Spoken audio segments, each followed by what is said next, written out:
Hi everyone, so I wanted to just jump on and share some insight on marathon nutrition because it's something that I usually do in the run up to the London Marathon and Paris Marathon. I run some nutrition workshops on it and I haven't this year, so I wanted to share some information that hopefully you'll find really helpful. Now, it always really surprises me when I talk to people about their planned marathon nutrition. I say, what drinks are you going to have? What gels are you going to have? And often the answer is, oh, I'll just kind of have whatever's on offer. And what's so important is that you have a fueling plan for your marathon run. So like you'll be planning, hopefully, your timings, so where you want to be every mile in terms of your time. It's really important that you're also planning when you're going to have your drinks or your gels or your food if you're having food, and really try and stick to that throughout your run. And something to say there is please, please, please don't try anything new on your marathon day. So ideally, what are we now, 3 weeks out? You'll have been practicing your drinks, your gels, your food on all of your long runs, and you'll have tweaked it and you'll know what works, what doesn't work, when you need to have those bathroom stops and what works for you. Because some people, they'll find that some of the really strong gels, for example, are just too much of an irritant on your gastric system. You don't want to be queuing for Portaloos on your way round. You might find that you have one drink 1 hour and then you switch up and have a gel the next hour. So it's really unique for everybody. So I try not to rely on what's available on the course because it might be different to what you've been practicing with, and make sure that you have practiced. And the same goes for things like your breakfast on the day of the run. So, if you're someone who's never had breakfast when you've been training, don't suddenly decide that marathon morning is the morning that you need to have porridge or your bagel if you've not practiced with it. But equally, if you know that you have to have breakfast 2 hours before you start running, make sure that you plan that into your day. And that's also a good reminder for London Marathon is that, yes, they might tell you to arrive at probably 8:30, but you've got to plan for the fact that you're probably not going to get out of Greenwich Park even by the time that you've heard that gun go off for at least an hour, sometimes an hour and a half.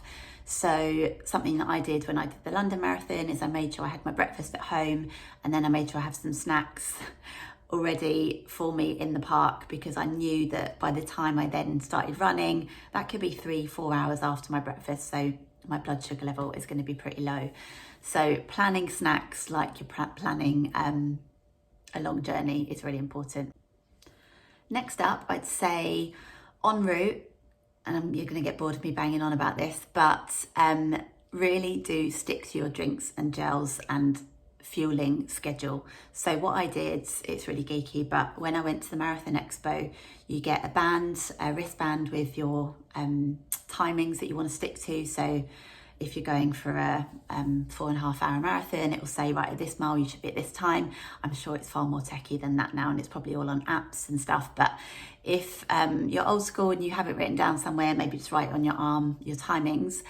Also make a note of exactly at what mile or at what minute, because you're not always going to stick to your plan, your race plan. You're going to have your drink or your gel, because partly mentally that works to get you through to that next mile. So for me, I knew, right, if I've got another gel coming up at mile 4, it's going to get me through that next 5 minutes. And on that same note, try to avoid the temptation to drink at every water station if you don't need it. So it can often be a bit of a comfort blanket if you see a water station coming up, particularly if you're struggling, to think, oh, that's going to help me. So if it's not on your plan, don't do it. Something else I would say on food, you don't have to have the gels if you don't like the taste, if they don't work for you. Many marathon runners, ultra marathon runners will do things like have salty roasted potatoes, packet of crisps, whatever it is that helps you to feel fueled, energized, and also helps to settle your stomach. My mum famously ran a London Marathon with some Marmite sandwiches in her little bum bag, so anything goes that works for you. When it comes to carb loading, the funnest part of running a marathon, What you don't want to do is wait until Saturday night and think, okay, I need to get all of my carbs in one meal. Because what's going to happen here is if you have a massive bowl of pasta, followed by some pizza, followed by some ice cream, some Mars bars, whatever it is, you're going to feel pretty sick. You may not sleep very well that night, which is not ideal for marathon prep. And also you're going to get a massive spike in your blood sugars, which is followed quite quickly overnight or in the morning by a big drop in blood sugar. So what we want to do is we want to slowly build up that carb load from about Thursday. And this will coincide with you tapering, which you'll hopefully be doing anyway a couple of weeks in advance of the marathon. And something to note here is that you might find that you gain a bit of weight in your tapering and when you're carb loading. Not because, you've suddenly stopped running, so you're putting on all this weight, but carbohydrate retains water. So all you're doing is absorbing a little bit more water. So please don't panic if you notice that you've gained a little bit of weight or you're feeling a little bit heavier. It's not a massive deal. So when you're starting your carb load, all you really need to do is focus on having a little bit more carbohydrate and cutting back slightly on your high fat, your protein rich foods. It doesn't need to be a massive shift in the way that you're eating, but just consciously starting to have a bit more carbohydrate in your diet and cutting back on some of those high fat, high protein foods. Something to note as well is that particularly the day before and the day of your long run or your marathon, try to avoid any high fiber, high fat, high protein really, and spicy foods, because they're going to be the things that can irritate your gut. And as I said, the last thing that you want on marathon day is to be having to stop every few minutes to use a portaloo. So try and cut back, particularly on that Saturday, anything that's high in fiber. So even things that you might think, they're really good kind of energy foods, so like granola, dried fruits, bananas, they are, but they're also fairly high fiber. So Saturday in particular is the day that you want to cut back on those, and also Sunday morning. Something that might sound really obvious, so apologies if it does, but make sure you practice in advance in the kit that you're going to be wearing on race day. So check out the forecast. If it looks like it's going to be hot, practice in that running vest and those shorts. No one wants chafing. You'll quite quickly realise on marathon day if something's going to be uncomfortable and it's going to ruin you for 26.2 miles. So make sure you've done a long run, at least one long run in that. If you've got a charity vest, for example, make sure you've practiced in it. If you're wearing a new kind of drinks holder, water thing on your back, make sure you've practiced in it. Don't try it on race day.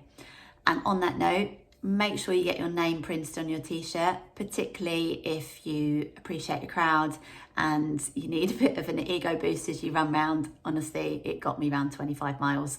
So get your name printed. Make sure it's a nice easy name as well.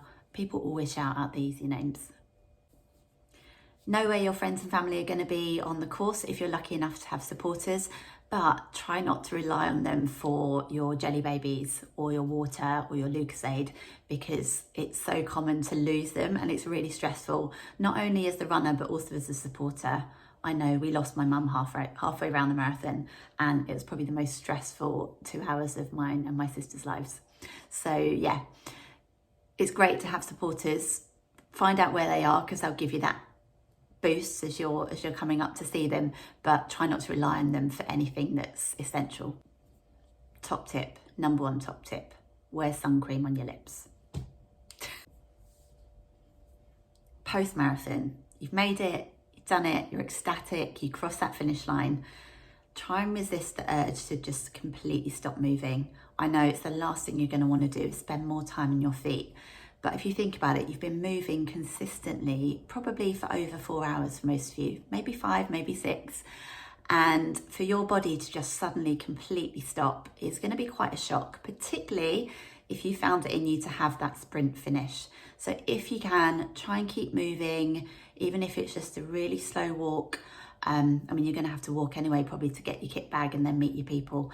So yeah, try and keep some gentle movement going. Try not to stop dead as soon as you cross that finish line. Post-marathon nutrition. You're probably not going to want to have something sweet after all of those gels and sugary drinks. So pack a snack that you really like, packet of crisps, Marmite sandwich, anything that you think you're going to fancy. Try and get something in you as soon as possible. It's really going to help with your recovery.